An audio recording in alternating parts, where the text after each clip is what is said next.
विजय Hadape, MBBS MD medicine, कोकणे हॉस्पिटलमध्ये physician.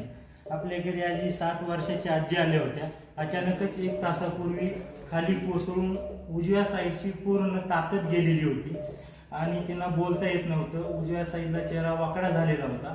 आपण प्रायमरी त्यांचं निदान हे स्ट्रोक म्हणजे अर्धांगवायू असं करून आपण तात्काळ त्या पेशंटचा MRI करून घेतला आणि आपण जे निदान केलं होतं त्यानुसार MRI मध्ये डाव्या मेंदूमध्ये रक्तगुठळी झाल्यामुळे त्या मेंदूचा स्ट्रोक निर्माण झाला होता. तो पेशंट्स विदिन टाइम मध्ये आल्यामुळे आपण त्यांना रक्तगुठळी फुटवण्यासाठी एक प्रोसेस असते, त्याला आपण थ्रोम्बोलायसिस म्हणतो. जसं हार्ट अटॅक मध्ये आपण प्रोसिजर केली जाते तशीच मेंदूमध्ये जर रक्तगुठळी झाली तर ती रक्तगुठळी फोडण्यासाठी जी प्रोसेस केली जाते त्याला थ्रोम्बोलाइज म्हणतो.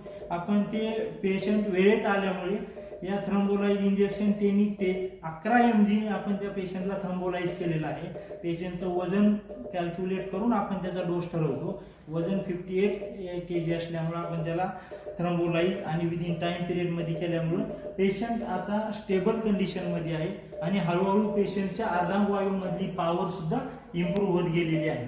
तात्काळ पेशंट्सला थ्रोम्बोलाइज आणि विदिन टाइम पिरियड मध्ये व्यवस्थित ट्रीटमेंट केल्यामुळे असे बेटर रिझल्ट्स आपल्याला कॅच करता येतात.